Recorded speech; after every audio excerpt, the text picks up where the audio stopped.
children as an authority.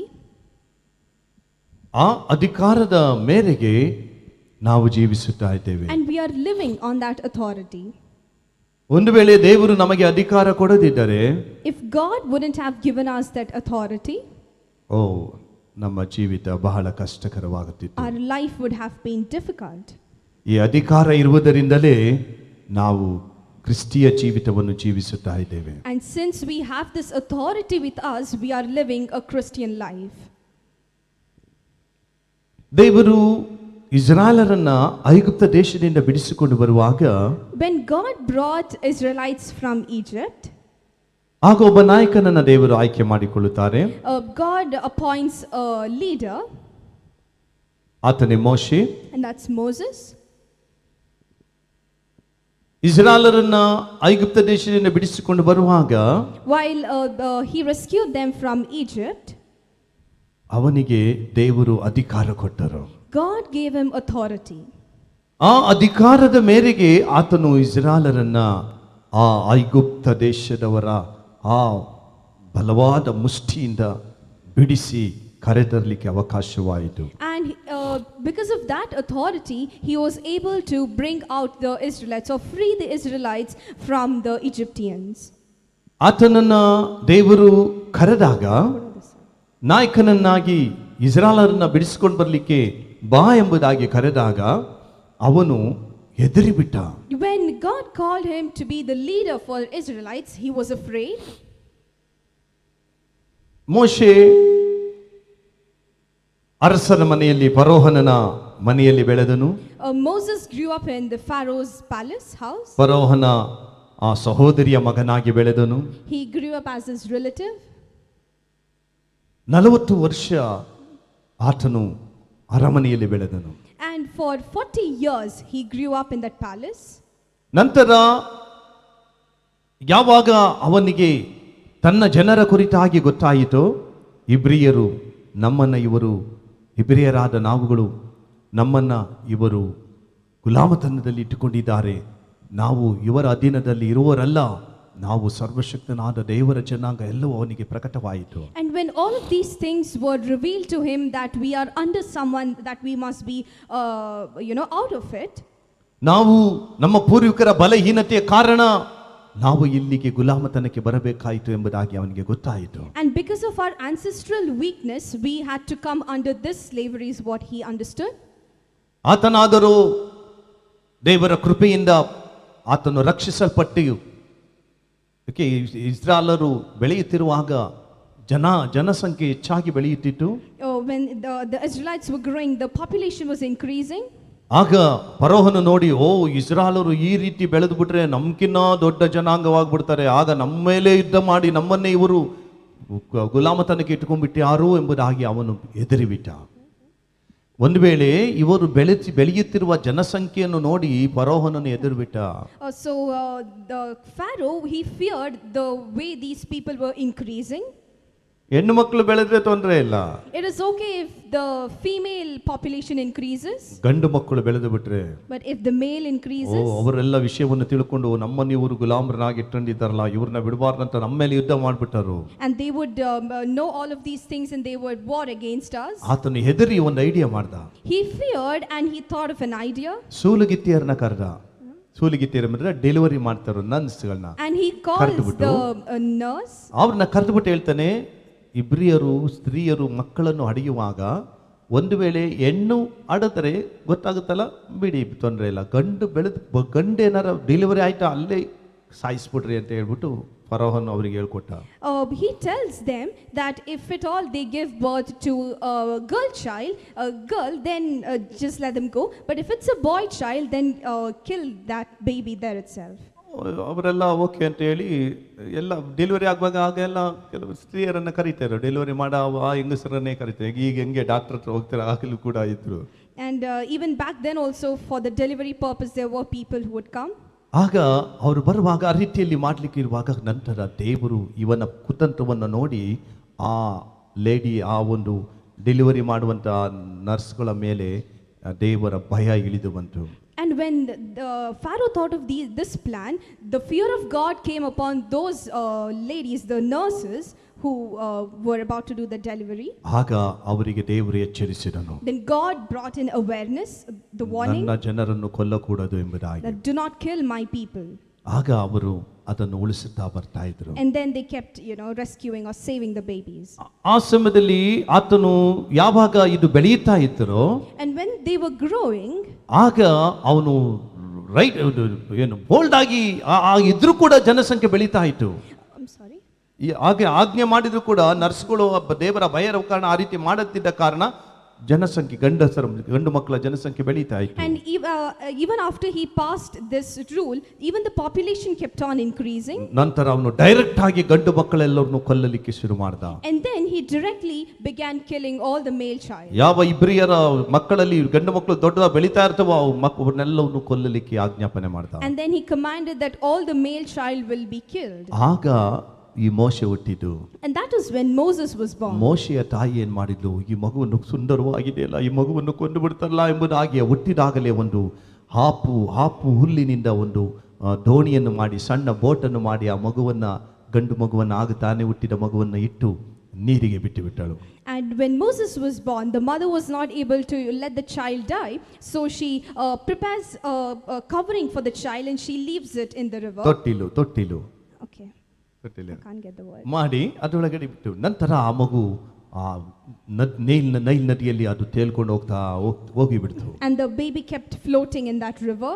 ಆದ್ರೆ ಆ ಮಗು ಹುಟ್ಟಿದ ಮಗುವಿನ ಅಕ್ಕ, ಹೆಣ್ಣು ಮಗು ಹುಟ್ಟಿರೋ ತೊಂದರೆ ಇಲ್ಲ, ಹೆಣ್ಣು ಮಗು ಬೆಳೀತಾ ಇದೆ, ಆದ್ರೆ ಗಂಡು ಮಗು ಹುಟ್ಟುಬಿಡ್ತಲ್ಲ, ಕೊಲ್ಲಿಕ್ಕೆ ಶುರು ಮಾಡಿದಾಗ ಆ ತಮ್ಮನ್ನ ಎಲ್ಲ ಏನಾಗ್ತದೆ, ಎಲ್ಲಿ ಹೋಗ್ತದೆ ಎಂಬುದಾಗಿ ಆ ತಾಯಿ ಆ ತೊಟ್ಟಿಲನ್ನು ಹುಲ್ಲಿನಲ್ಲಿ ನದಿಯಲ್ಲಿ ಬಿಟ್ಟಾಗ ಅದು ತೇಲ್ಕೊಂಡು ಹೋಗುವಾಗ ಅದರ ಅಕ್ಕ ಮರೆಯಲ್ಲಿ ನೋಡ್ಕೊಂಡು ಹೋಗ್ತಾ ಇದೆ, ಎಲ್ಲಿ ಹೋಗ್ತದೆ ಇದು, ಏನು ಆಗ್ತದೆ ನೋಡೋಣ ಎಂಬುದಾಗಿ. And when Moses' mom left this cradle in the river, her sister observed this and she kept following.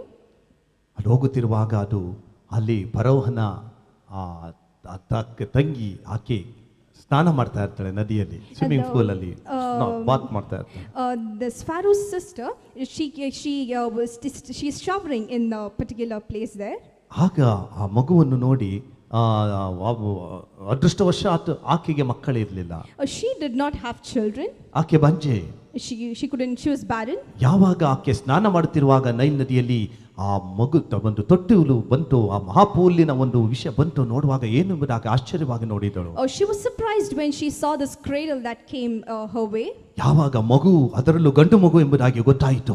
And that too when she got to know that it's a male child. ಆಕೆ ಯಾರಿಗೂ ಕಾಣದಂತೆ ಆ ಮಗುವನ್ನು ತೆಗೆದುಕೊಂಡು ಹೋಗಿ ತನ್ನ ಮಡಿಲಿನಲ್ಲಿ ತುಂಬಿಕೊಂಡು cover ಮಾಡಿಕೊಂಡು ಅರಮನೆ ಒಳಗಡೆ ತೆಗೆದುಕೊಂಡು ಓಡಿ ಹೋಗಿಬಿಟ್ಟಳು. She made sure that nobody sees it and she takes the child and she goes to the palace. ಈ ಮಗುವಿನ ಅಕ್ಕ ನೋಡಿ ಖುಷಿ ಆಯಿತು. And the baby's ಅಕ್ಕ, ಮಗುವಿನ ಅಕ್ಕ. Okay. The sister saw this and she was happy. Prarthan ಸ್ತುತಿ. Okay, got it. Okay. ಆಗ ಓಡಿ ಹೋಗಿ ಅಮ್ಮನಿಗೆ ಹೇಳಿದ, ಅಮ್ಮ ಪ್ರಾರ್ಥನ್ ಸ್ತುತಿ ಅಲ್ಲಮ್ಮ, ಮೋಶೆ ಸಾರಿ ಅವನಿಗೆ ಹೆಸರಿಟ್ಟಿರ್ಲಿಲ್ಲ, ತಮ್ಮನನ್ನ ಫರೋಹನ ಮಗಳು ತಂಗಿ ತೆಗೆದುಕೊಂಡು ಹೋಗ್ಬಿಟ್ಲು, ಫರೋಹನ ಅರಸನ ಮನೆಗೆ ಹೋಯ್ತು ಮಗು. And that's when she tells her mom that the child has been taken to the palace. ಆಗ ಖುಷಿ ಆಯ್ತು. ಅದೇ ಸಮಯದಲ್ಲಿ ಇವಳು ಒಂದು ಐಡಿಯಾ ಹೇಳಿದ್ರು, ಓಡಿ ಹೋಗಿದೆ ಆ ಫರೋಹನ ಆ ಮಗು ಎತ್ಕೊಂಡು ಹೋಗ್ದಲ್ಲ. ಆಗ ಆಕೆಗೆ ಹೋಗ್ಬಿಟ್ಟು ಮತ್ತೆ ಈ ಮಗುವನ್ನ ಪೋಷಣೆ ಮಾಡಲಿಕ್ಕೆ ಒಂದು ತಾಯಿನ ಕರ್ಕೊಂಡು ಬರಲ್ಲ, ಹಾಲು ಕುಡಿಸಿ, ಆಗ ತಾನು ಹುಟ್ಟಿದ ಮಗುವನ್ನೆಲ್ಲ ಇನ್ಫೆಂಟ್ ಬೇಬಿ ಹಾಲು ಕುಡಿಸ್ಲಿಕ್ಕೆ ಒಂದು ತಾಯಿನ ಕರ್ಕೊಂಡು ಬರಲ್ಲ ಎಂಬುದಾಗಿ ಹೋಗಿ ಕೇಳುತ್ತೆ. And then she thought of a plan and she goes to the palace and asks her if you want a mother who can nurse the child. ಆಕೆಗೆ ಖುಷಿ ಆಗ್ತಿದೆ, ಹೌದಲ್ಲ ಈಗ ಮಗು ಆಗತಾನೆ ಹುಟ್ಟಿದ ಮಗು ಹಾಲು ಕೊಟ್ಟು ಹೋಗಿ ತಾಯಿ ಹಾಲು ಆಗ್ಬಿಟ್ರೆ ಇನ್ನೂ ಒಳ್ಳೇದು ಎಂಬುದಾಗಿ ಆಯ್ತು ಎಂಬುದಾಗಿ ಹೇಳ್ತಾಳೆ. Even she was excited that okay there's a nursing mother. ಆಗ ಈ ಮಗು ಓಡಿ ಹೋಗಿದೆ ತನ್ನ ತಾಯಿಯನ್ನೇ, ಆ ಮಗುವಿನ ತಾಯಿಯನ್ನೇ ಕರ್ಕೊಂಡು ಬರ್ತಾರೆ. And this particular girl goes back and brings the mother of the child. ಆ ಸಮಯದಲ್ಲಿ ಎತ್ತಂತ ತಾಯಿ ತನ್ನ ಮಗುವನ್ನ ಅರಮನೆಯಲ್ಲಿ ಇಟ್ಟುಕೊಂಡು ಹಾಲು ಕುಡಿಸುತ್ತಾ ಪೋಷಿಸುತ್ತಾ ಬೆಳೆಸುತ್ತಾಳೆ. And that is when the mother of the child takes care of the child and feeds him and raises him. ದೇವರು ಒಂದು ಯೋಚನೆ ಮಾಡಿಬಿಟ್ಟರೆ ಪ್ರಿಯ ದೇವರ ಮಕ್ಕಳೇ, ನಾವು ಮಾತೃಗರ್ಭದಲ್ಲಿದ್ದಾಗಲೇ ದೇವರು ನಮ್ಮನ್ನ ನೋಡಿದ್ದಾನೆ, ನಮ್ಮ ಬಗ್ಗೆ ಕಾಳಜಿ ವಹಿಸಿದ್ದಾನೆ. ನಾವೆಲ್ಲ ಕೇಳಿಸಿಕೊಂಡು ಎಲ್ಲ ವಾಕ್ಯದಲ್ಲಿ ಹಾಗೆ ನಮ್ಮ ವಿಷಯದಲ್ಲಿ ಆತನು ದೊಡ್ಡ ಪ್ಲಾನ್ ಅನ್ನ ಮಾಡಿರ್ತಾನೆ. Even before we are conceived in our mother's womb, God has a plan for us. ಮಧ್ಯದಲ್ಲಿ ಸೈತಾನನು ನಾನಾ ಪ್ರಯತ್ನಗಳನ್ನ ನಾನಾ ಸಂಗತಿಗಳನ್ನ ಮಾಡುತ್ತಾನೆ. In between, Satan will try to think of different things. ಅದೆಲ್ಲದರ ಮಧ್ಯದಲ್ಲಿ ದೇವರು ಅದ್ಭುತವಾಗಿ ನಮ್ಮನ್ನು ಕಾಯ್ದು ಕಾಪಾಡುತ್ತಾ ನಡೆಸುತ್ತಾ ಬರುತ್ತಿರುತ್ತಾನೆ. Even in the midst of all of that, God will mightily save us and lead us. ಅದಕ್ಕಾಗಿ ನಾವೆಲ್ಲ ಒಂದೊಂದು ಸಾಕ್ಷಿ ಹೇಳ್ತೀವಲ್ಲ. And that is why we all give our testimonies. ನಮ್ಮ ಜೀವಿತದಲ್ಲಿ ಹಿಂದೆ ಏನೇನೆಲ್ಲ ಆಗಿರುತ್ತದೆ. What all might have happened in our past life. ಅದರ ಮಧ್ಯದಲ್ಲಿ ಅದ್ಭುತವಾಗಿ ಕಾರ್ಯಗಳು ಆಗಿರುತ್ತದೆ. And even in the midst of it, there will have been miracles. ಆ ಅದ್ಭುತಗಳನ್ನ ನಾವು ನೆನೆಯುತ್ತಾ ಒಂದು ಸುಮ್ಮನೆ ಏನೋ ಒಂದು ದೇವರಿಗೆ ಸ್ತೋತ್ರ ಹೇಳ್ತಾ ಅಯ್ಯೋ ಹಂಗಾಗಿತ್ತು, ಅಯ್ಯೋ ಹಂಗಾಗ್ಬಿಡ್ತಿತ್ತು, ದೇವರೇ ರಕ್ಷಿಸಿ ನಿಮ್ಮನ್ನ ಹೇಳ್ಕೊಂಡು ಗ್ರಾಜುಯಲಿ ನಾವು ಹೋಗ್ಬಿಡ್ತೇವೆ. We will just gradually go about that particular incident. ಆದರೆ ದೇವರು ನಮ್ಮ ವಿಷಯದಲ್ಲಿ ಏನು ಚಿತ್ತೈಸಿದ್ದಾನೋ, ಏನು ಆಲೋಚಿಸಿದ್ದಾನೋ ಅದೆಲ್ಲವೂ ನೆರವೇರಿಸುತ್ತಾ ಬರುತ್ತಿರುತ್ತಾನೆ. But whatever plans God has for us, he keeps on fulfilling it. ಆತನು ನಮ್ಮ ವಿಷಯದಲ್ಲಿ ಪ್ರಿಯ ದೇವರ ಮಕ್ಕಳು ಹೆಚ್ಚಾದ ಕಾಳಜಿಯನ್ನು ವಹಿಸಿರುತ್ತಾನೆ. God has more concern towards us. ಈ ಮಗು ಎಲ್ಲರೂ ಕೊಂದು ಹಾಕಿರಿ, ಗಂಡು ಮಕ್ಕಳನ್ನೆಲ್ಲ ಕೊಂದು ಹಾಕಿರಿ ಎಂಬುದಾಗಿ ಗಂಡು ಮಕ್ಕಳೆಲ್ಲರೂ ಸಾಯುವಂತಹ ಸಮಯದಲ್ಲಿ ಆ ಸಾಯುವ ಮಕ್ಕಳ ಮಧ್ಯದಲ್ಲಿ ಒಂದು ಮಗುವನ್ನ ದೇವರು ಮುಂಚೆಯೇ ನೇಮಿಸಿದ್ದನು. God had appointed this particular child way back when they were appointed to kill the child. ಹೀಗಿರುವಲ್ಲಿ ಆತನಿಗೆ ಮೋಶೆ ಎಂಬುದಾಗಿ ಆ ತಾಯಿ ಹೆಸರಿಡ್ತಾಳೆ. And the mother names him Moses. ಅದು ದೇವರ ಆಲೋಚನೆಯಲ್ಲಿ ಮುಂಚೆಯೇ ಇತ್ತು. It was there right in the beginning itself. ಆ ಮೋಶೆ ಎಂಬ ಹೆಸರು ಹೇಗೆ ಬಂತು? How did that name Moses come? ಆಕೆ ಆಪು ಹುಲ್ಲಿನಿಂದ ಎಳೆದು ಸಂರಕ್ಷಿಸಿದಳಲ್ಲ, ಅದಕ್ಕಾಗಿ ಮೋಸಸ್ ಎಂದು ಹೆಸರಿಟ್ಟಳು. When she rescued that cradle from that river, the name came as Moses. ಪ್ರಿಯ ದೇವರ ಮಕ್ಕಳೇ, ಅದ್ಭುತ, ದೇವರ ಕಾರ್ಯ ಅದ್ಭುತ. God's works are mighty. ಎಲ್ಲದಕ್ಕಾಗಿ ದೇವರ ಸನ್ನಿಧಿಯಲ್ಲಿ ಏನೇನೆಲ್ಲ ಆಗುತ್ತಿರುತ್ತೋ ದೇವರೇ ನಿನಗೆ ಸ್ತೋತ್ರ ಎಂಬುದಾಗಿ ಹೇಳಿಕೊಂಡು ದೇವರ ಚಿತ್ತಕ್ಕೆ ಒಳಪಟ್ಟು ದೇವರಿಗೆ ಕೃತಜ್ಞತೆಯನ್ನು ಸಲ್ಲಿಸುತ್ತಾ ನಾವಾದರೂ ನಂಬಿಗಸ್ತರಾಗಿಯೇ ಮುಂದೆ ಹೋಗಬೇಕು. In everything we must give praises to God, and faithfully we must go ahead. ನಂತರ ನೋಡುತ್ತೇವೆ, ಇವನು ಮೋಶೆ 40 ವರ್ಷ ಬೆಳೆದ, ಯವನಸ್ಥನಾಗಿ ಬೆಳೆದ. Moses for 40 years he grew up. ಆ ಸಮಯದಲ್ಲಿ ಆತನು ರಥದ ಮೇಲೆ ಕುಳಿತು ಎಲ್ಲ ಐಗುಪ್ತ ದೇಶದಲ್ಲಿ ತಿರುಗಾಡ್ತಾ ಇದ್ದಾನೆ. He on his chariot he goes around around Egypt. ಯಾಕೆಂದ್ರೆ ಐಗುಪ್ತನೇ ಫರೋಹನನು ಮೋಶೆಗೆ ಮಾಮ. Because Pharaoh is the relative of Moses. ಯಾಕೆಂದ್ರೆ ಮೋಶೆಯ ಅಕ್ಕನ ಮಗ ಈಗಿರಲಿ ತನ್ನ ತಾಯಿಯ ಅಣ್ಣನೇ ಫರೋಹನು ರಾಜ. Because the baby's mother's brother is the king. ಯಾಕೆಂದ್ರೆ ಈತನು ಇಬ್ರಿಯ, ಆದರೆ ಇಲ್ಲಿ ಐಗುಪ್ತದಲ್ಲಿ ಒಬ್ಬನಂತೆ ಬೆಳೆದ. Even though he was not from Egypt, he grew here as an Egyptian. ಯಾವಾಗ ಒಂದು ದಿವಸ ತನ್ನ ಸಹೋದರರು ಕೆಲಸವನ್ನು ಮಾಡುವಂತನ್ನೆಲ್ಲ ನೋಡುವಾಗ ಅವನಿಗೆ ತುಂಬಾ ನೋವಾಗ್ತಾ ಇತ್ತು. And when he saw all of his brothers who were working there, he was so heartbroken. ಯಾವಾಗ ಆತನು ಬೆಳೆದ ನಂತರ ಈ ಇಬ್ರಿಯರು ಇವರ ಜನಾಂಗ, ಇವರಲ್ಲಿಯೇ ನಾನು ಹುಟ್ಟಿದವನು, ಇವರವರು ನಾನು, ಇವರು ನನ್ನ ಜನಾಂಗ ಎಂಬುದಾಗಿ ಯಾವಾಗ ತಿಳಿಯಿತು, when he realized that these are the ones who are my people, ಆತನು ಹೃದಯದಲ್ಲಿ ಬೆಂಕಿ ಕುದಿಯುತ್ತಾ ಇತ್ತು. he was burning on the inside. ಸಮಯದಲ್ಲಿ ಅವರು ಅಷ್ಟು ಕಷ್ಟಪಟ್ಟು ಕೆಲಸ ಮಾಡ್ತಾ ಇದ್ರಲ್ಲ, ನೋಡ್ಲಿಕ್ಕೆ ಆಗುತ್ತಿರಲಿಲ್ಲ. The way they were working so hard, he couldn't digest it. ಯಾಕೆಂದ್ರೆ ಇವನು ಒಂದು ವೇಳೆ ಇಬ್ರಿಯನೇ ಆಗಿ ಬೆಳೆದಿದ್ದರೆ ಇವನು ಕೂಡ ಅದೇ ರೀತಿ ಗುಲಾಮತನ ಕೆಲಸ ಮಾಡಬೇಕಾಯಿತು. ಕಚ್ಚೆ ಕಟ್ಟಿಕೊಂಡು if he were to be born as in Hebrew, he also would have been working there like that. ಅರಬೆತ್ತಲೆಯಾಗಿ ಕೆಲಸ ಮಾಡಬೇಕಾಗಿತ್ತು. He would be working that way. ಹೀಗಿರುವಾಗ ಒಂದು ದಿವಸ ತನ್ನ ಜನರನ್ನ ಈ ಫರೋಹನ ಈಗ ಐಗುಪ್ತ ದೇಶದಲ್ಲಿ ಮೇಸ್ಟ್ರಿಗಳು ಇರ್ತಾ ಇದ್ರು, ರೈಟರ್ಗಳು, ಮೇಸ್ಟ್ರಿಗಳು, ಕೆಲವರುಗಳ ಮೇಲೆ ನೋಡ್ಕೊಳ್ಳಿಕ್ಕೆ ಮೇಲ್ತರ ನೋಡ್ಕೊಳ್ಳಿಕ್ಕೋಸ್ಕರ there were few people appointed to look over everything. ಕೆಲಸ ಮಾಡದಿದ್ದರೆ ಚಾಟಿಯಲ್ಲಿ ಹೊಡೆದು ಅವರನ್ನ ಶಿಕ್ಷಿಸಿ ಕೆಲಸ ಮಾಡಿಸ್ಕೊಳ್ತಾ ಇದ್ರು. And if they didn't work, they would punish them. ಇದನ್ನ ನೋಡುವಾಗ ಮೋಶೆಗೆ ಒಳಗಡೆ ಬೆಂಕಿ ಆಯಿತು. When Moses was seeing all of these, ನನ್ನ ಸಹೋದರರನ್ನು ಈ ರೀತಿ ಹಿಂಸಿಸುತ್ತಾ ಇದ್ದಾರಲ್ಲ, that they are torturing my brothers this way. ಒಂದು ದಿವಸ ಅವನು ರಥದಲ್ಲಿ ಹೋಗುತ್ತಿರುವಾಗ ಈ ದೃಶ್ಯವನ್ನು ನೋಡಿದನು. While he was on his way on his chariot, he sees this. ಆ ಸಮಯದಲ್ಲಿ ಆ ಕಡೆ ಈ ಕಡೆ ನೋಡಿ ಯಾರು ಐಗುಪ್ತರು ಇಲ್ಲದಿದ್ದಾಗ ಹೋಗಿದ್ದೆ ಆ ಹಿಂಸೆ ಕೊಡುತ್ತಿರುವ ಐಗುಪ್ತ ಆ ಸೈನಿಕನನ್ನು ಹೊಡೆದಾಕಿ ಸಾಯಿಸಿಬಿಟ್ಟನು. And he kills the Egyptians who try to threaten these people. ಯಾರಿಗೂ ಗೊತ್ತಾಗಬಾರ್ದೆಂಬುದಾಗಿ ಅಲ್ಲೇ ಮರಳಲ್ಲಿ ತೆಗೆದು ಹೂತಾಕಿ ಹೋಗಿಬಿಟ್ಟನು. So that nobody sees it, he digs a pit and he buries them there. ತನ್ನ ಸಹೋದರರ ಕುರಿತಾಗಿ ವೈರಾಗ್ಯ ಪ್ರೀತಿ ಅವನಲ್ಲಿ ಹೃದಯದಲ್ಲಿ ಬೆಂಕಿಯಂತೆ ಕುದಿಯುತ್ತಿತ್ತು. It is the zeal and the love that he had towards his brothers. ಪ್ರಿಯ ದೇವರ ಮಕ್ಕಳೇ, ಕರ್ತನಿಂದ ಕರೆಯಲ್ಪಟ್ಟ ನಾವೆಲ್ಲರೂ ಕೂಡ ನಮ್ಮಲ್ಲೂ ಈ ಸೈತಾನನು ಕಾರ್ಯ ಮಾಡುತ್ತಿರುವ ಇಹಲೋಕದಲ್ಲಿ ಕಾರ್ಯ ಮಾಡುತ್ತಿರುವ ಸಂಗತಿ ನೋಡುವಾಗ ನಮ್ಮ ಹೃದಯದಲ್ಲಿ ಹಾಗೆ ಬೆಂಕಿಯಾಗಿ ಕುದಿಯಬೇಕು. When Satan is trying to work in all these ways in the world, when we see it, it should burn, it should kindle a fire in us. ಸೈತಾನನು ಜನಗಳನ್ನ ಕುಡುಕತನದಲ್ಲಿ, ಮೋಸದಲ್ಲಿ, ಗುಲಾಮತನದಲ್ಲಿ, ಶಾಪದಲ್ಲಿ, ಆಕ್ಸಿಡೆಂಟ್ ಮೂಲಕ, ಕೊಲೆಗಳ ಮೂಲಕ ನಾಶ ಮಾಡುತ್ತಾ ಇದ್ದಾನಲ್ಲ. ನಮ್ಮ ಹೃದಯದಲ್ಲಿ ಬೆಂಕಿ ಉರಿಯಬೇಕು. It should kindle a fire in us when we see Satan who is trying to do a lot of things in the world through accidents, through murders, and many other ways in taking people's lives. ಸತ್ಯ ಜೀವಿಸುವ ದೇವರನ್ನು ಬಿಟ್ಟು ಗೊಂಬೆಗಳನ್ನ ಮಾಡಿಕೊಂಡು ದೇವರಿಗೆ ಕೊಡುವಂತ ಗೌರವವನ್ನು ಗೊಂಬೆಗಳಿಗೆ ಕೊಟ್ಟು ದೇವರನ್ನು ನೋವು ಪಡಿಸುತ್ತಿರುವ ದೊಡ್ಡ ಗುಂಪುಗಳನ್ನು ನೋಡುವಾಗ ದೇವರೇ ಎಂಬುದಾಗಿ ನಮ್ಮ ಹೃದಯ ಬೆಂಕಿಯಾಗಿ ಕುದಿಯಬೇಕು. It should kindle a fire in us when we see the people giving the honor that is supposed to be given to the living God, when they give it to the idols and when there are mass people who are doing it. ಪ್ರಿಯ ದೇವರ ಮಕ್ಕಳೇ, ಅಂತ ಒಂದು zeal, ಅಂತ ಒಂದು ದಾಹ ಕ್ರೈಸ್ತರಾದ ಪ್ರತಿಯೊಬ್ಬ ರಕ್ಷಣೆ ಹೊಂದಿದ ಪ್ರತಿಯೊಬ್ಬರಿಗೆ ಇರಬೇಕು. That kind of a zeal and the thirst must be there in us who we are being the believers. ನಾನು ಓದಿ ಪೊಲೀಸ್ ಆಫೀಸರ್ ಆಗಬೇಕು, SP ಸೂಪರಿಂಟೆಂಡೆಂಟ್ ಆಫ್ ಪೊಲೀಸ್ ಆಗಬೇಕು ಎಂಬುದಾಗಿ ಆಸೆ ಉಳ್ಳವನಾಗಿ ಓದುತ್ತಾ ಇದ್ದೆ. I was studying to become a police officer.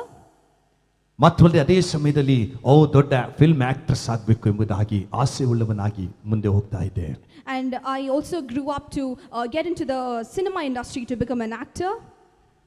ಹೀಗಿರುವಾಗ ಯಾವಾಗ ನಾನು ರಕ್ಷಣೆ ಹೊಂದಿದೆನೋ, and when I received the salvation, ದೇವರು ಯಾವಾಗ ನನಗೆ ಕರೆದನೋ, when God called me, ಯಾವಾಗ ನನಗೆ ಸತ್ಯತೆ ಪ್ರಕಟವಾಯಿತು, when the truth was revealed to me, ಯೇಸುವೇ ಸತ್ಯ ಜೀವಿಸುವ ದೇವರೆಂಬುದಾಗಿ ಪ್ರಕಟವಾಯಿತು, when it was revealed to me that Jesus is the living God, ಯಾವಾಗ ಜಗತ್ತಿನಲ್ಲಿ ಒಬ್ಬನೇ ಏಕೈಕ ದೇವರು, ಸೃಷ್ಟಿಕರ್ತನೊಬ್ಬನೇ ದೇವರೆಂಬುದಾಗಿ ಗೊತ್ತಾಯಿತು, when I got to know that only Jesus Christ is the living God, ದೇವರೊಬ್ಬನೇ ನಿರಂತರ ಸ್ತುತಿ ಹೊಂದತಕ್ಕವನು ಎಂಬುದಾಗಿ ಗೊತ್ತಾಯಿತು. He is the only one who is able to receive praises.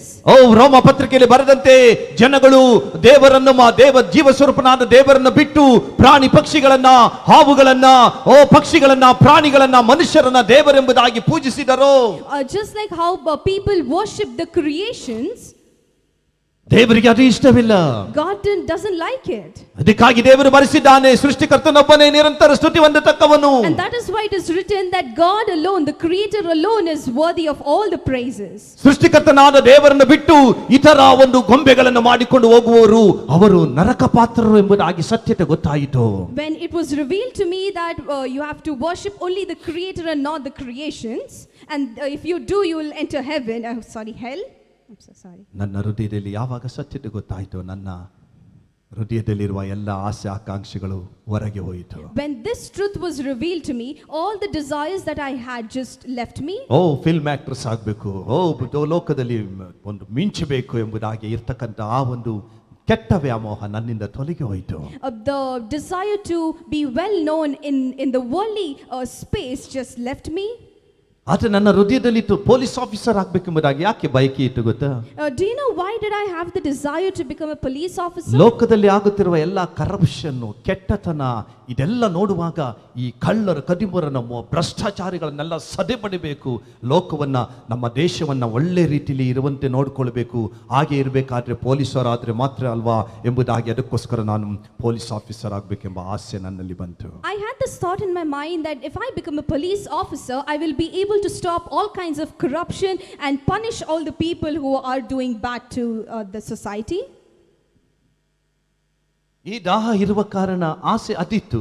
And since I had this thirst towards this particular thing, that was my desire to become a police officer. ದೇವರು ನನಗೆ ತನ್ನನ್ನು ಪ್ರಕಟಪಡಿಸಿಕೊಂಡನು.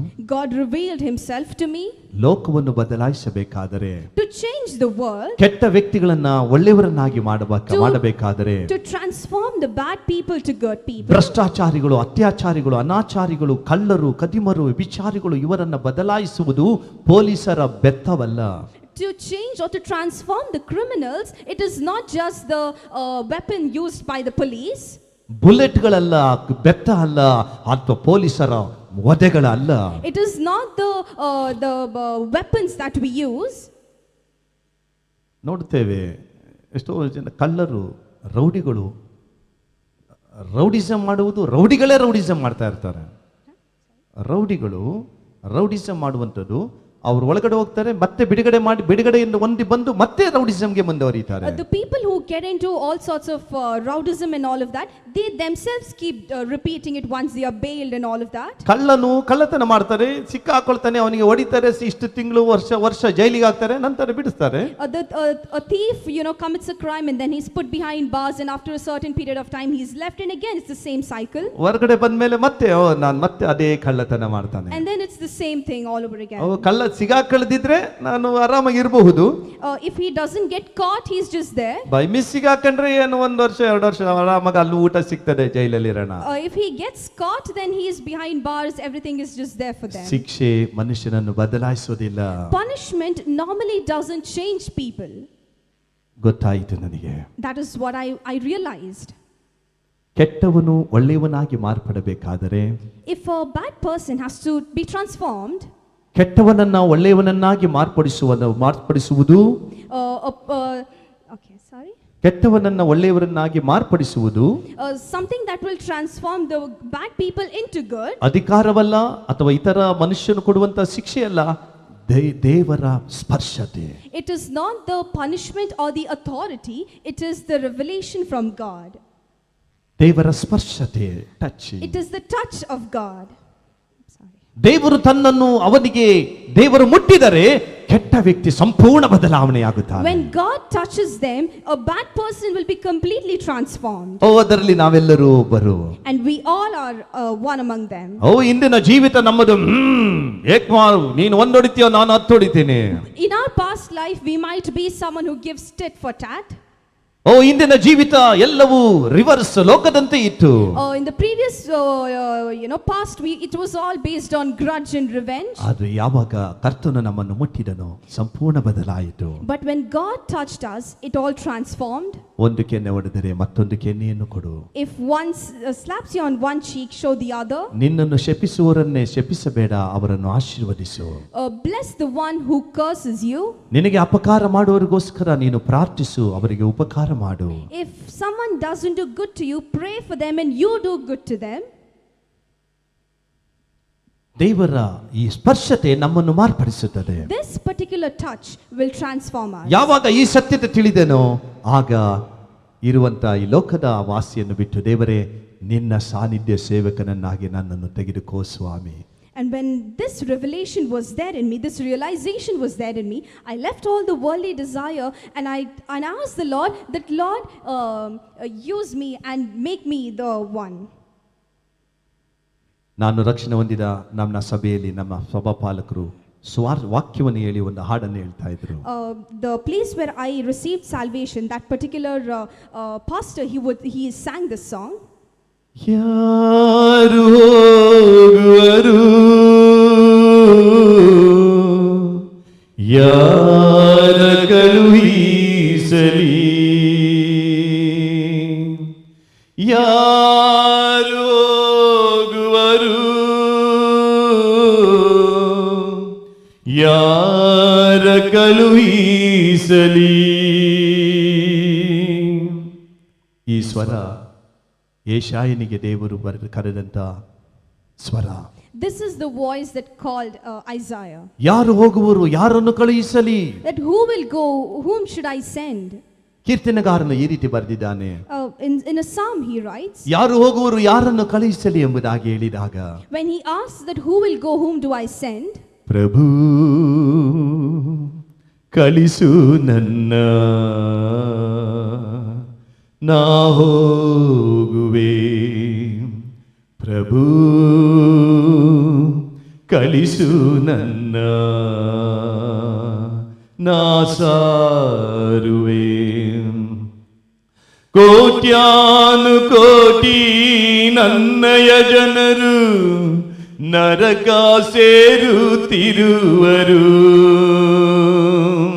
ನರಕಕ್ಕೆ ಯಾರು ಹೋಗದಂತೆ ಸುವಾರ್ತೆಯ ಸಾರುವರ್ಯಾರು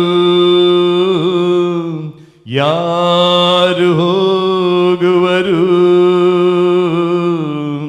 ಯಾರ ಕಳುಹಿಸಲಿ ಪ್ರಭು ಕಳಿಸು ನನ್ನ ನಾ ಹೋಗುವೆ ಪ್ರಭು ಕಳಿಸು ನನ್ನ ನಾ ಸಾರುವೆ. ಹೀಗೆ ಯಾರು ಹೋಗೋರು ಯಾರನ್ನು ಕಳಿಸಲಿ ಅದನ್ನು ಹಾಡುವಾಗ ನನ್ನ ಚಿತ್ರಣದಲ್ಲಿ ದೇವರು ಹಾಡುತ್ತಿರುವುದನ್ನು ನಾನು ಗ್ರಹಿಸಿದೆ. And when the song was sung, I would picturize that Jesus singing this. ಆಗ ಪ್ರಭು ಕಳಿಸಿ ನನ್ನ ನಾ ಹೋಗುವೆ ನಾನು ಸಾರುವೆ ಎಂಬುದಾಗಿ ನಮ್ಮ ಪಾಸ್ಟರ್ ಹಾಡುವಾಗ ಪಾಸ್ಟರ್ ಚಂದನ್ ಆಸನದಲ್ಲಿ. And when our pastor Chandan, while he was singing this song, ಪ್ರಭು ಕಳಿಸಿಕೊಡು ನಾ ಹೋಗುವೆ ನಾ ಸಾರುವೆ ಎಂಬುದಾಗಿ ಹಾಡುವಾಗ, when he sang this particular line where he said, Lord send me, I will go, ಆ ಪ್ಲೇಸ್ ಅಲ್ಲಿ ನನ್ನನ್ನು ಇರಿಸಿಕೊಂಡೆ. and I put myself in that place. ಯಾರು ಹೋಗೋರು ಯಾರನ್ನು ಕಳಿಸಲಿ ಆ ಸ್ವರಕ್ಕೆ ದೇವರ ಸ್ವರವನ್ನ ದೇವರು ಮಾಡಿ ಕರೆಯುತ್ತಿದ್ದಾನೆ ಎಂಬುದಾಗಿ ಗ್ರಹಿಸಿದೆ. I imagine that Jesus is calling me. ನಾನು ಮೊಣಕಾಲೂರಿ ಪ್ರಭುವೇ ನನ್ನನ್ನು ಕಳಿಸು ನಾನು ಹೋಗುತ್ತೇನೆ ಸಾರುತ್ತೇನೆ ಎಂಬುದಾಗಿ ಮೊಣಕಾಲೂರಿ ಇರುವುದನ್ನು ನಾನು ಗ್ರಹಿಸಿಕೊಂಡೆ. I imagined kneeling down and submitting myself. ಅವತ್ತೇ ತೀರ್ಮಾನ ಮಾಡಿದೆ, ಹೌದು ನನ್ನ ಜನಗಳು ಸೈತಾನನು ಹಿಡಿದು ಕೆಟ್ಟತನದಲ್ಲಿ ಅವರನ್ನು ನಾಶ ಮಾಡುತ್ತಾ ಇದ್ದಾನೆ. ನನ್ನನ್ನು ಆ ರೀತಿ ಮಾಡುತ್ತಿದ್ದನು. ಆದರೆ ನಾನಾದರೂ ಬೆಂಕಿಯ ಬಾಗಿಲಿನ ತಪ್ಪಿಸಿಕೊಂಡಿದ್ದೇನೆ. ಈ ಸಮಯದಲ್ಲಿ ನನ್ನ ಜನಗಳನ್ನು ನಾನು ರಕ್ಷಣೆಗೆ ಸುವಾರ್ತೆಗೆ ನಡೆಸಬೇಕೆಂಬುದಾಗಿ ನಾನು ಸೇವೆಗೆ ಒಪ್ಪಿಸಿಕೊಟ್ಟೆ. And I submitted myself into the ministry to having the burden that I have escaped from the path of hell and I should save my people as well. ದೇವರು ಅಂದು ನನ್ನನ್ನು ಸೇವೆಗಾಗಿ ಕರೆದ ದೇವರು ಇಂದಿನವರೆಗೂ ಅದ್ಭುತವಾಗಿ ನಡೆಸುತ್ತಾ ಬರುತ್ತಿದ್ದಾನೆ. And the God who called me for ministry that day, even now he is leading me. ಅದರ ಮಧ್ಯದಲ್ಲಿ ಸೈತಾನನು ನಾನಾ ರೀತಿಯಲ್ಲಿ ನನ್ನ ಪ್ರಾಣವನ್ನು ತೆಗೆಯಬೇಕೆಂಬುದಾಗಿ ಹೋರಾಡಿದನು. In the midst of it, Satan tried a lot of ways to take away my life. ಲೆಕ್ಕವಿಲ್ಲ, ಅದು ಹೇಳುತ್ತಾ ಹೋದ್ರೆ ಸಮಯವೇ ಸಾಲದು. It's not enough for us to talk about it. ಅಷ್ಟು ರೀತಿಯಲ್ಲಿ ನನ್ನ ಪ್ರಾಣವನ್ನು ತೆಗೆಯಬೇಕೆಂಬುದಾಗಿ ನೋಡಿದನು. In those many ways he tried to steal my life. ದೇವರು ಅದ್ಭುತವಾಗಿ ನನ್ನನ್ನು ರೆಸ್ಕ್ಯೂ ಮಾಡುತ್ತಾ ಬಂದು ಇದುವರೆಗೂ ಸೇವೆಯಲ್ಲಿ ಮುಂದೆ ನಡೆಸ್ತಾ ಇದ್ದಾನೆ. And God mightily kept on saving my life and kept me here.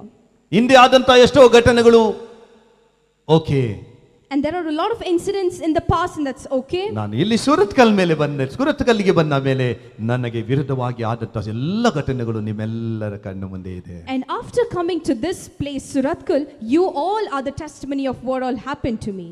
ನಿಮಗೆ ಕಂಡ ಹಾಗೆ ಎಷ್ಟೋ ಇದೆ, ಕಾಣದ ಹಾಗೆ ಎಷ್ಟೋ ನಾವು ಸಾಕ್ಷಿ ಹೇಳಿದ್ದೇವೆ. There are a lot of things that you have witnessed and things that you have heard from us. ಹಾಗೆ ದೇವರು ನಮ್ಮನ್ನು ಕರೆದ ಮೇಲೆ ಆಯ್ದುಕೊಂಡ ಮೇಲೆ ಅದ್ಭುತವಾಗಿ ನಡೆಸಿಕೊಂಡು ಬರ್ತಾ ಇರ್ತಾನೆ. When God calls us, he chooses us, God will mightily lead us. ಮೋಶೆಯನ್ನ ದೇವರು ಕರೆದನು, ಮಧ್ಯದಲ್ಲಿ ಅವನ ಪ್ರಾಣ ತೆಗೆಯಬೇಕೆಂಬುದಾಗಿ ನಾನಾ ಸಂಗತಿಗಳಾಯಿತು. ಆದರೆ ದೇವರಾದರೂ ಅದ್ಭುತವಾಗಿ ಅವನನ್ನು ಕಾಪಾಡುತ್ತಾ 40 ವರ್ಷ ತನಕ ಅದನ್ನು ಕಾಪಾಡಿಕೊಂಡು ಬಂದನು. God chose Moses and in his journey he had to go through a lot of trials and 40 years of his life God mightily led him. ಯಾವಾಗ ಸ್ವಂತ ಜನರನ್ನ ಈಜಿಪ್ಷಿಯರು ಹೊಡೆದು ಸಾಯಿಸುವಾಗ ಅವನು ಹೊಡೆದು ಕೊಂದು ಅವರನ್ನು ಹುತ್ತಾಕಿದನು.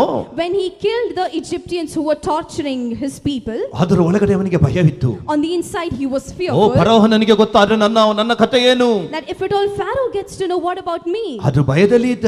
he had that fear. ಅದೇ ಸಮಯದಲ್ಲಿ ಇನ್ನೊಂದು ದಿವಸ ಐಗುಪ್ತ ತನ್ನ ಜನಗಳ ಮಧ್ಯದಲ್ಲಿ ಆತನು ರಥದಲ್ಲಿ ಹೋಗುತ್ತಿರುವಾಗ, and even on the next day he goes on his chariot. ಇಬ್ರಿಯರ ಮಧ್ಯದಲ್ಲಿ ಅಣ್ಣ ತಮ್ಮಂದಿರೇ ಇಬ್ಬರು ಜಗಳವಾಡುತ್ತಾ ಇದ್ದರು. And even between the Hebrews there were two brothers who were fighting. ಆತನು ಕನಕರದಿಂದ ಓಡಿ ಹೋಗಿದೆ, ಸಹೋದರರೇ ಯಾಕೆ ಗುದ್ದಾಡಿಕೊಳ್ಳುತ್ತೀರಿ? With mercy in his heart he goes and cries to them that why are you fighting this way? ಮುಂಚೆಯೇ ಧನ ದುಡಿಸಿಕೊಳ್ಳುವ ರೀತಿಯಲ್ಲಿ ಮೃಗದ ರೀತಿಯಲ್ಲಿ ಕೆಲಸ ಮಾಡಿಸಿಕೊಳ್ತಾ ಇದ್ದಾರೆ. ಫರೋಹನವರು ಐಗುಪ್ತ ದೇಶದವರು ಅದೇ ಅವನಿಗೆ ಸಹಿಸಲಿಕ್ಕೆ ಆಗ್ತಾ ಇಲ್ಲ. First of all, people are treating you in a very bad way. ಅದರ ಮಧ್ಯದಲ್ಲಿ ಸಹೋದರರೇ ಬಡದಾಡ್ಕೊಂಡು ಸಾಯ್ತಾ ಇದ್ದಾರೆ. And in the midst of it the brothers themselves are fighting. ಆ ಸಮಯದಲ್ಲಿ ಹೋಗಿದ್ದೆ, ಹಿಡಿದು ಅವರಿಬ್ಬರನ್ನು ಬಿಡಿಸಿ, ಯಾಕೆ ನೀವು ಸಹೋದರರಲ್ಲವೇ, ಯಾಕೆ ಜಗಳ ಮಾಡ್ಕೊಳ್ತೀರಿ, ಬಿಡ ಎಂಬುದಾಗಿ ಮಧ್ಯದಲ್ಲಿ ಬಿಡಿಸಿದನು ಜಗಳವನ್ನು. He immediately goes and stops the fight between them. ಆ ಸಮಯದಲ್ಲಿ ಅವರು ಆ ಮೋಶೆ ಈಗ ಐಗುಪ್ತರನ್ನು ಕೊಂದಿದ್ರಲ್ಲ ಅದನ್ನು ನೋಡಿದ್ರಿ ಅವರು. And got it. So when Moses killed those Egyptians, these people had seen it. ಆಗ ಇವರು ಜೋರಾಗಿ ಬೈತಾರೆ, ಏಯ್ ನಮ್ಮ ಮೇಲೆ ನಿನ್ನನ್ನು ಯಜಮಾನನಾಗಿ ಇಟ್ಟಿದ್ಯಾರು? And who has kept you above us? ಏ ನಮ್ಮ ಮಧ್ಯದಲ್ಲೇ ನಮ್ಮನ್ನು ಬಿಡಿಸಕ್ಕೆ ಬರ್ತಾ ಇದೆಯಾ? Are you coming to rescue us? ಮೊನ್ನೆ ಐಗುಪ್ತನನ್ನು ಕೊಂದಲ್ಲ, ಹಂಗೆ ನಮ್ಮನ್ನು ಕೊಲ್ಲಕ್ಕೆ ಬಂದ. Just like how you killed that Egyptian the other day, are you here to kill us? ಈ ಸ್ವರವನ್ನು ಶಬ್ದ ಮಾಡಿ ಹೇಳಿದಾಗ and when he said this, ಮೋಶೆ ಹೆದರಿಬಿಟ್ಟ. Moses was fearful. ಯಾಕಂದ್ರೆ ಐಗುಪ್ತ ಇತರರು ಮೇಸ್ಟ್ರಿಗಳು ಎಲ್ಲರೂ ನಾಯಕರುಗಳು ಇದ್ದರು ಅಲ್ಲಿ. Because there were other leaders around. ಒಂದು ವೇಳೆ ಅವರೇನಾದರೂ ಕೇಳಿಸಿಕೊಂಡ್ಬಿಟ್ರೆ, and if at all they heard, ಅವರಿಗೆ ಗೊತ್ತಿಲ್ಲದೆ ಮಾಡಿದ್ದ. this was something done without. ಈಗ ಬ್ರದರ್ ಜೋರಾಗಿ ಹೇಳ್ತಾ ಇದ್ದಾರೆ, and since he said it aloud, ಮೊನ್ನೆ ಐಗುಪ್ತನನ್ನು ಕೊಂದಿಯಲ್ಲ, ಹಾಗೆ ನಮ್ಮನ್ನು ಕೊಂದಕ್ಕೆ ಬಂದ. that you killed the Egyptians the other day and are you here to kill us? ಮೋಶೆ ಹೆದರಿಬಿಟ್ಟ. Moses was afraid. ಅದರಲ್ಲಿ ಯಾರೋ ಇನ್ನೊಬ್ಬ ಐಗುಪ್ತ ದೇಶದವನು ಯಾರೋ ಅವನು ಅಲ್ಲಿ ಪಕ್ಕದಲ್ಲಿ ಇದ್ನೇನೋ ಕೇಳಿಸಿಕೊಂಡೇನೋ ಹೆದರಿಬಿಟ್ಟ. and maybe someone might have heard it and he was feared. ಐಗುಪ್ತ ದೇಶವನ್ನು ಬಿಟ್ಟು ಓಡಿ ಹೋದ. then he left the Egypt and he ran away from there. ಮಿದ್ಯಾನ್ ದೇಶದ ಕಡೆ ಓಡಿಬಿಟ್ಟ. he ran away to a different place. ಹಾಗೆ 40 ವರ್ಷ ಇಲ್ಲಿ ಇದ್ದನು.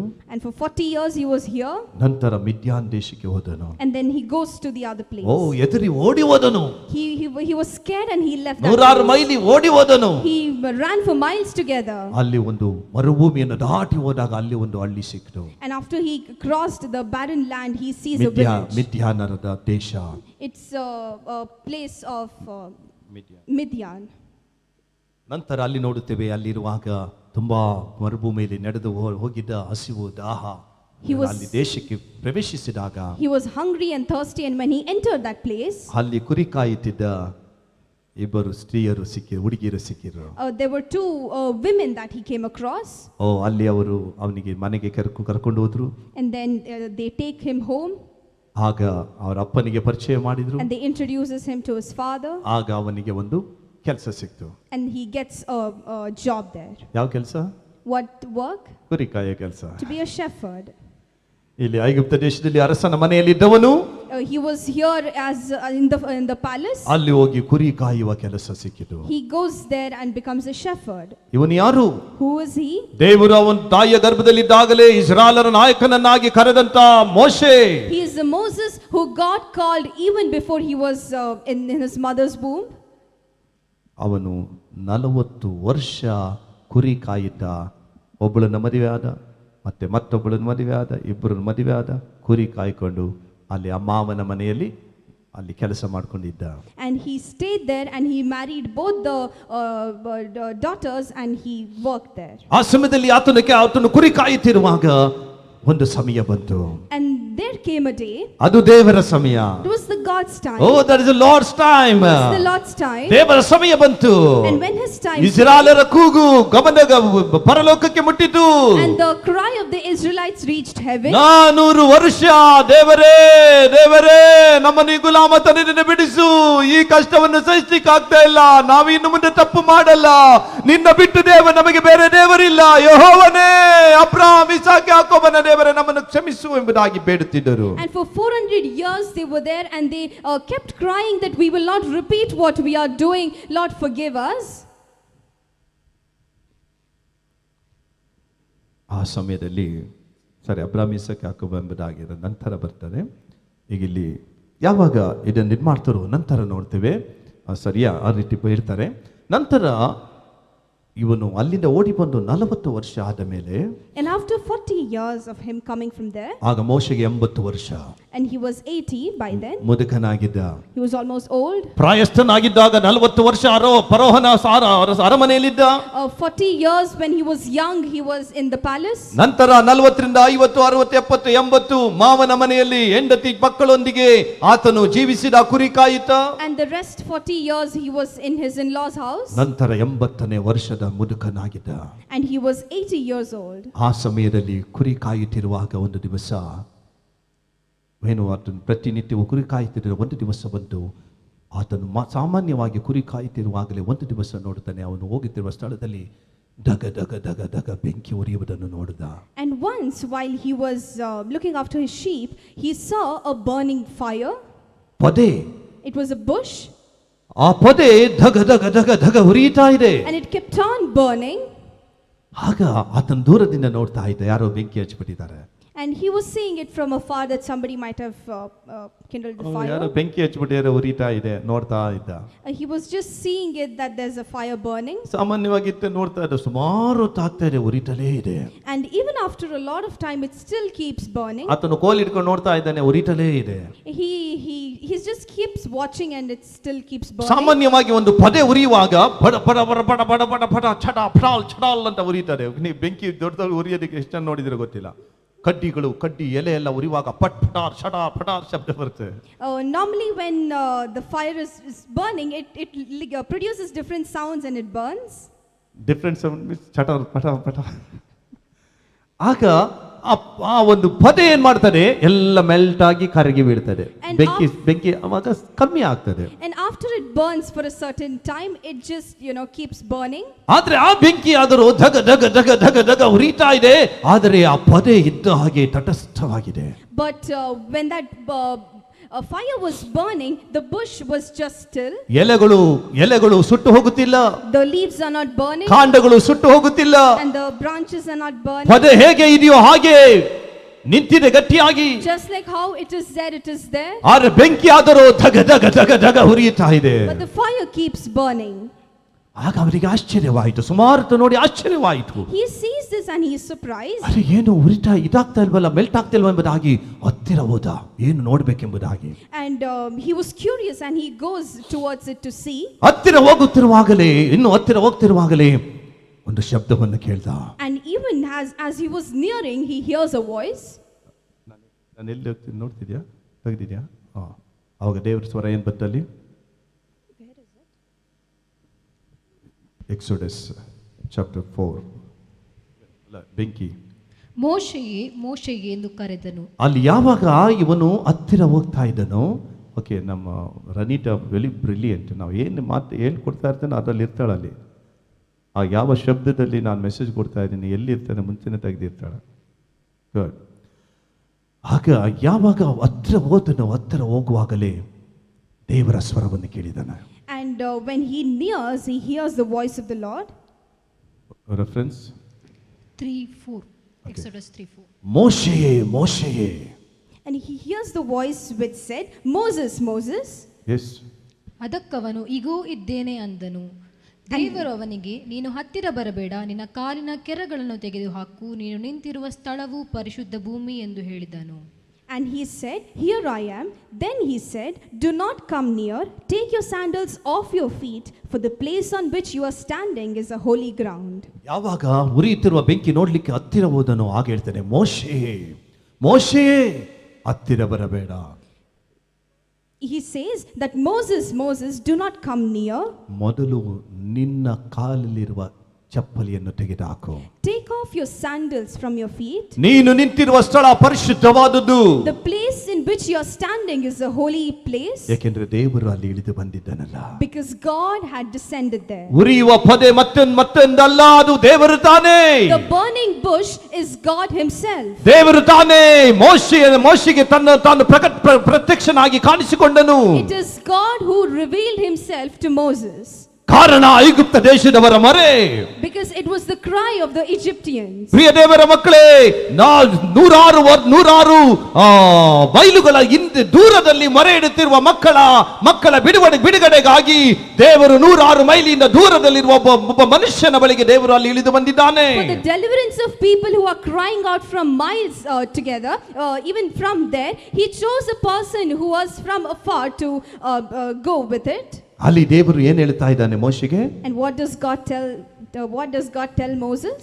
ಐಗುಪ್ತ ದೇಶದಲ್ಲಿರುವ ನನ್ನ ಜನರ ದುರವಸ್ಥೆಯನ್ನು ನೋಡಿದ್ದೇನೆ. ಬಿಟ್ಟಿ ಮಾಡಿಸುವ ವಿಷಯದಲ್ಲಿ ಅವರು ಇಟ್ಟ ಮೊರೆಯು ನನಗೆ ಕೇಳಿಸಿತು. ಅವರ ದುಃಖವನ್ನೆಲ್ಲ ನಾನು ಬಲ್ಲೆನು. ಆದ ಕಾರಣ ಅವರನ್ನು ಐಗುಪ್ತ್ಯರ ಕೈಯೊಳಗಿಂದ ತಪ್ಪಿಸುವುದಕ್ಕೂ ಆ ದೇಶದಿಂದ ಬಿಡಿಸಿ ಹಾಲು ಜೇನು ಹರಿಯುವ ವಿಸ್ತಾರವಾದ ಒಳ್ಳೆಯ ದೇಶಕ್ಕೆ, ಅಂದರೆ ಕಾನಾನ್ಯರು, ಹಿತ್ತಿಯರು, ಅಮೋರಿಯರು, ಪೆರಿಜಿಯರು, ಹಿವ್ವಿಯರು, ಎಬೂಸಿಯರು ವಾಸವಾಗಿರುವ ದೇಶಕ್ಕೆ ನಡೆಸಿಕೊಂಡು ಹೋಗುವುದಕ್ಕೂ ಇಳಿದು ಬಂದಿದ್ದೇನೆ. ಈಗ ಕೇಳು, ಇಸ್ರಾಯೇಲ್ಯರ ಕೂಗು ನನಗೆ ಮುಟ್ಟಿತು.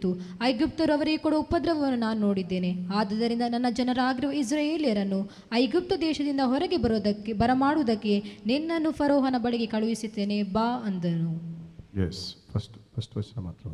Then the Lord said, I have surely seen the affliction of my people who are in Egypt, and have heard their cry because of their taskmasters. I know their suffering, and have come down to deliver them out of the hand of the Egyptians, and to bring them up out of the land to a good and broad land. It is the last verse. 10. Come, I will send you to Pharaoh, that you may bring my people, the children of Israel, out of Egypt. ಐಗುಪ್ತ ದೇಶದ ನನ್ನ ಜನರನ್ನು ಬಿಡಿಸಿಕೊಂಡು ಬರಲಿಕ್ಕಾಗಿ ನಾನು ನಿನ್ನನ್ನು ಆಯ್ದುಕೊಂಡಿದ್ದೇನೆ, ಬಾ. That I have chosen you to deliver my people from Egypt. ಪ್ರಿಯ ದೇವರ ಮಕ್ಕಳೇ, ಈಗಿರುವಲ್ಲಿ ಆ ಸಮಯದಲ್ಲಿ ಮೋಶೆಗೆ ಯಾವಾಗ ದೇವರು ಆಯ್ದುಕೊಂಡನೋ ಆತನು ಒಂದು ಕಡೆ ಸಂತೋಷ, ಇನ್ನೊಂದು ಕಡೆ ಭಯ. Even though when God chose him, he was happy on one side, and also he was fearful. ಅಯ್ಯೋ ದೇವರೇ, ಒಂದು ಕಡೆ ಅವರು ನಮ್ಮ ದೇಶದವರನ್ನು ಬಿಡಿಸ್ತೀಯ ದೇವರೇ, ನನಗೆ ಸಂತೋಷ, ಆದರೆ ನಾನು ಹೇಗೆ ಅಲ್ಲಿ ಹೋಗೋದು? That it is good that you have chosen me to deliver my people, but how am I supposed to go there? ಒಂದು ಕಡೆ ಅವನಿಗೆ ಭಯ, ಐಗುಪ್ತನನ್ನ ಕೊಂದು ಬಂದಿದ್ನಲ್ಲ, ಮತ್ತೆ ನಾನು ಹೋಗ್ಬಿಟ್ರೆ ಅಲ್ಲಿ ಸಿಗಾಕೊಂಡ್ಬಿಡ್ತೀನಿ ಎಂಬುದಾಗಿ ಭಯ. He was afraid that since he had already killed Egyptians there, if he goes back there, what if he gets caught? ಆದರೂ ದೇವರು ಫೋರ್ಸ್ ಮಾಡ್ತಾ ಇದ್ದಾನೆ ಇಲ್ಲಿ. Even then God insists him. ಆಗ ಅಯ್ಯೋ ದೇವರೇ, ಒಂದು ವೇಳೆ ನಾನು ಅಲ್ಲಿ ಹೋಗ್ಯಂದ್ರೆ ಅವನು ನನ್ನನ್ನು ನೀನು ಕೊಲ್ಲಿಕ್ಕೆ ನನ್ನ ಮೇಲೆ ನಿನ್ನನ್ನೇ ದಣಿಯಾಗಿ ಇಟ್ಟಿದ್ ಯಾರು ಎಂಬುದಾಗಿ ಆ ಸಹೋದರರೇ ಕೇಳಿಬಿಟ್ರು. And the brothers themselves asked him that who has kept you above us? ನನಗೆ ನಮ್ಮ ಮೇಲೆ ನಾಯಕನನ್ನಾಗಿ ಯಾರು ನಿನ್ನನ್ನು ಇಟ್ಟಿದ್ದು ಎಂಬುದಾಗಿ ಕೇಳಿದ್ರಲ್ಲ. Since they asked him that who has kept you as a leader to us, ಅದು ಬೇರೆ ಗಮನಕ್ಕೆ ಬಂತು. Even that was there in his mind. ಈಗ ನಾನು ಹೋದ್ರೆ ಅವರು ನನ್ನ ನಂಬ್ತಾರ? That if I go now, will they believe me? ನಾನು ದೇವರು ನನ್ನನ್ನು ಕಳಿಸಿದ್ದಾರೆ, ನಿಮ್ಮೆಲ್ಲರನ್ನು ಐಗುಪ್ತ ದೇಶದಿಂದ ಬಿಡಿಸ್ಲಿಕ್ಕೆ ದೇವರು ನನ್ನನ್ನು ಕಳಿಸಿದ್ದಾರೆ ಎಂಬುದಾಗಿ ಹೇಳಿದರೆ ನನ್ನ ಜನ ನಂಬೋದಿಲ್ಲಲ್ಲ ಸ್ವಾಮಿ. He tells that my people will not believe if I say that I have come here to rescue you. ಯಾರು ನಿನ್ನನ್ನು ಕಳಿಸಿದ್ರು ಎಂಬುದಾಗಿ ಹೇಳಿದ್ರೆ ಏನು ಹೇಳಿ? And when they ask who has sent you, what will I say? ಆಗ ದೇವರು ಹೇಳುತ್ತಾನೆ, ನೀನೇ ಕಳಿಸಿದೆ ಎಂಬುದಾಗಿ, ನಿನ್ನ ಹೆಸರೇನು ಎಂಬುದಾಗಿ ಕೇಳ್ತಾನೆ. And then he tells them that what is your name? He asks him. ಆಗ ದೇವರು ಹೇಳ್ತಾನೆ, ನಾನಾಗಿದ್ದೇನೆ. He tells them that I am who I am.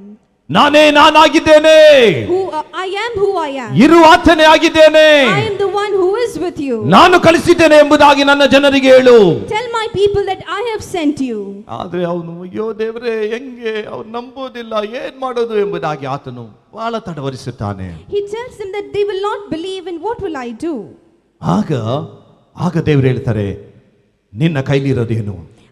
He tells him that God tells him that what is there in your hand. Okay, Exodus ವಿಮೋಚನ ಕಾಂಡ, ಯಾಕೆ ಮನೆ sound ಕಮ್ಮಿ ಮಾಡ ಕೇಳು, ಕಮ್ಮಿ ಮಾಡಿ, ಯಾವುದು ಸೌಂಡ್ ಆಗ್ತಾ ಇದೆ, ಕ್ವಿಂಗ್ ಕ್ವಿಂಗ್ ಅಂತ ಯಾವ ಸೌಂಡ್ ಆಗ್ತದೆ ನೋಡು, ಅದನ್ನ ಅಡ್ಜಸ್ಟ್ ಮಾಡಕ್ಕಲ್ಲ. ಕ್ವಿಂಗ್ ಕ್ವಿಂಗ್ ಅಂತ ಸುಮ್ಮನೆ ಕೂತ್ಕೊಂತಾರೆ. ಇದನ್ನ ಮಾನಿಟರ್ ಕಮ್ಮಿ ಮಾಡು. ಓಕೆ, ಎಕ್ಸೋಡಸ್ ವಿಮೋಚನ ಕಾಂಡ 4:2 4:2 ಅಲ್ಲ 4:2. ಯೆಹೋವನು ಅವನನ್ನು, ಅದೇನು ನಿನ್ನ ಕೈಯಲ್ಲಿರುವುದು ಎಂದು ಕೇಳಿದನು. ಅವನು, ಇದು ಕೋಲು ಅಂದನು. ಮೋಶೆಯ ಕೈಯಲ್ಲಿ ಕುರಿ ಕಾಯುವ ಕೋಲಿತ್ತು. Moses had a staff in his hand. ಯಾವಾಗ ದೇವರು ಅವನೊಂದಿಗೆ ಮಾತನಾಡುತ್ತಾ ಇರುವಾಗ ಇವನು ತಡರಿಸಿದನೋ ಆಗಲ್ಲ ಆದಿದನೋ ಅವ್ರು ನಂಬಲಿಲ್ಲ ಅಂದ್ರೆ ಏನ್ ಮಾಡೋದು ಎಂಬುದಾಗಿ ಹೇಳುವಾಗ ದೇವರು ಹೇಳ್ತಾರೆ ನಿನ್ನ ಕೈಲಿರುವುದೇನು. And when he was not ready to go there, that people won't believe, God asks him, what is there in your hand? ಕೋಲು. He tells his staff.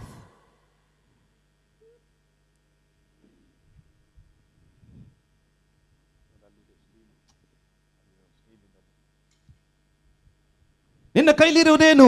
What is there in your hand? ಆಗ ಆತನು ಹೇಳ್ತಾನೆ ಇದು ಕೋಲು. He says that this is a staff. ಇದು ಕೋಲು ಎಂಬುದಾಗಿ ಹೇಳ್ತಾನೆ. He tells him that this is a staff.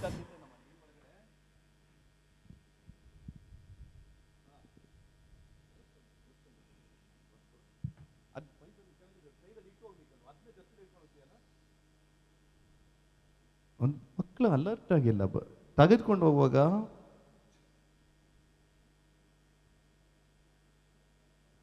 Okay.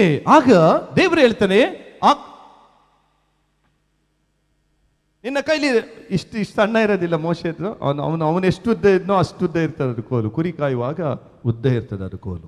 He had a staff that was longer. ಯಾಕೆಂದ್ರೆ ಆ ಕೋಲನ್ನ ಏನು ಇದು ಮರದಲ್ಲಿ ಸೊಪ್ಪನ್ನ ಎಳೆದು ಕುರಿಗೆ ತಿನ್ನಿಸ್ಲಿಕ್ಕೆ ದೊಡ್ಡ ಕೋಲ್ ಇಟ್ಕೊಂಡಿರ್ತಾರೆ. And they keep a long staff so that they can give the food for the sheep. ನಿನ್ನ ಕೈಲಿರೋದೇನು? ಇದು ಕೋಲು ಎಂಬುದಾಗಿ ಹೇಳ್ತಾನೆ. When God asks what is that in your hand, he says that it's a staff. ಈ ಕೋಲನ್ನ ಕೆಳಗೆ ಹಾಕು ಎಂಬುದಾಗಿ ಹೇಳ್ತಾನೆ. He tells him to put it on the ground. ಕೆಳಗೆ ಹಾಕ್ತಾನೆ. He places it there. ಯಾವಾಗ ಕೆಳಗೆ ಹಾಕಿದ್ನೋ ಅದು ಹಾವು ಆಗ್ಬಿಡ್ತದೆ. And when he threw it on the ground, ಓಡಿ ಹೋಗ್ಬಿಡ್ತಾನೆ. ಅಯ್ಯೋ ಹಾವು. And he ran away from it. ಆಗ ಅವನಿಗೆ ಹೆದರಿಕೆ ಆಗ್ತದೆ. And he was scared. ಆಗ ದೇವರು ಯೆಹೋವನು ಹೇಳುತ್ತಾನೆ ಹೆದರಬೇಡ. God tells him that do not be afraid. ಅದನ್ನ ಹಿಡ್ಕೋ. Hold it. ಆಗ ಅವನಿಗೆ ಹಿಡ್ಕೊಂಡಾಗ ಭಯ. And he was scared again. ದೊಡ್ಡ ಕೋಲು ದೊಡ್ಡ ಹಾವಾಗಿದೆ. ಈಗ ಅದನ್ನು ಹಿಡ್ಕೊಂಡ್ರೆ ಹೇಗೆ ಹಿಡ್ಕೊಳ್ಳೋದು? And that staff has transformed into a serpent, and how are we supposed to hold it? ಆಗ ಭಯದಿಂದ ಅದರ ಬಾಲವನ್ನು ಹಿಡ್ಕೊಳ್ತಾನೆ ನಿಧಾನಕ್ಕೆ. And out of fear he holds the tail of it. ಯಾವಾಗ ನಿಧಾನಕ್ಕೆ ಬಾಲ ಹಿಡ್ಕೊಳ್ತಾನೋ ಅವಾಗ ಮಾಮೂಲಿ ಕೋಲ್ ಆಗ್ಬಿಡ್ತಾರೆ. And when he holds the snake, the tail of the snake, it becomes staff again. ಅವನಿಗೆ ಸಂತೋಷವಾಗ್ತದೆ. He was happy. ಕೆಳಗಡೆ ಹಾಕಿದಾಗ ಹಾವಾಯ್ತು, ಮತ್ತೆ ಹಿಡ್ಕೊಂಡಾಗ ಪುನಃ ಕೋಲಾಯಿತು. When he threw it on the ground, it became a serpent, and when he took it back, it became a staff again. ಈ ಅದ್ಭುತವನ್ನು ನನ್ನ ಜನಗಳ ಬಳಿಯಲ್ಲಿ ಮಾಡು, ಅವರು ನಂಬುತ್ತಾರೆ. He tells him that do this miracle in front of my people and they will believe. ನಾನೇ ನಿನ್ನನ್ನು ಐಗುಪ್ತ ದೇಶದಿಂದ ಬಿಡಿಸಲು ಕಳಿಸಿದ್ದೇನೆ ಎಂಬುದಾಗಿ ಜನರು ನಂಬುತ್ತಾರೆ. ಹೋಗು ಎಂಬುದಾಗಿ ಹೇಳಿದನು. That my people will believe that I have sent you to rescue my people. ಆಗ ಅವನು ಆದ್ರೂ ಡೌಟ್ ಅಲ್ಲೇ ಇದ್ದ. Even then he was doubtful. ಆಗ ದೇವರು ಹೇಳಿದ್ರು ನಿನ್ನ ಕೈಯನ್ನು ತೆಗೆದುಕೊಂಡು ನಿನ್ನ ಉಡಿಯ ಒಳಗಡೆ ಹಾಕು. That's when God tells him that take your hand and put it inside your cloak. ಆ ಬಟ್ಟೆ ಅವಾಗೆಲ್ಲ ಮೇಲೆ ಗೌನ್ ಹಾಕೊಳ್ತಾ ಇದ್ರು. ಗೌನ್ ಮೇಲೆ ಒಂದು ಶಾಲ್, ದೊಡ್ಡ ಶಾಲ್ ಇರ್ತಿತ್ತು ಬಟ್ಟೆ ಒಳಗೆ. ಆ ಗೌನ್ ಒಳಗಡೆ ಅವನು ಹಿಂಗ ಒಳಗಡೆ ಹಾಕದ. And he places his hand inside his cloak. ಯಾವಾಗ ಅವನ ಕೈಯನ್ನ ಅವನ ಉಡಿ ಒಳಗಡೆ ಹಾಕಿದ. And when he places it inside. ನಂತರ ನಿನ್ನ ಕೈಯನ್ನು ಹೊರಗೆ ತೆಗೆ ದೇವರು ಹೇಳಿದ್ರು. And God tells him to take his hand back. ಹೊರಗೆ ತೆಗೆದ. And he takes it out. ಕೈಯೆಲ್ಲ ತೊನ್ನಾಗ್ಬಿಡ್ತು. And his hand was leprous ಬೆಳ್ಳಗೆ like snow. like leprous like snow. ಆಗ ಮತ್ತೆ ಅವನು ಎದುರುಬಿಟ್ಟ ಮೋಶೆಯು. He was scared again. ಒಳ್ಳೆ ಕೈ ತೊನ್ನಾಗೋಯ್ತಲ್ಲ, ರೋಗ ಆಗೋಯ್ತಲ್ಲ. That a good hand became leprous. ಆಗ ದೇವರು ಹೇಳಿದ್ರು ನಿನ್ನ ಕೈಯನ್ನ ಪುನಃ ನಿನ್ನ ಉಡಿಯ ಒಳಗಡೆ ಹಾಕು. And God tells him that put your hand back inside your cloak. ಹೊರಗೆ ತೆಗೆ.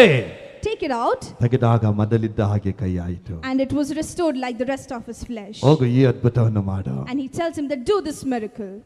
ಆಗ ನನ್ನ ಜನರು ನಂಬುತ್ತಾರೆ ನಾನೇ ಕಳಿಸಿದ್ದೇನೆ ಎಂಬುದಾಗಿ. And then my people will believe that I have sent you. ಮೋಶೆಗೆ ಆಗ್ಲೂ ಕೂಡ ಧೈರ್ಯ ಬರಲಿಲ್ಲ. Even then Moses was not strengthened. ದೇವರೇ ಕ್ಷಮಿಸಬೇಕು. He tells him that Lord forgive me. ಈ ಕೆಲಸಕ್ಕೆ ಬೇರೆ ಯಾರನ್ನು ಕಳಿಸ್ತೀಯಾ? Like can you send someone else for this? ನನಗೆ ಆಗೋದಿಲ್ಲ. I cannot do this. ಎಂತ ಗ್ರೇಟ್ ಅದ್ಭುತ. What kind of a miracle it was. ಕೋಲು ಹಾವಾಯಿತು.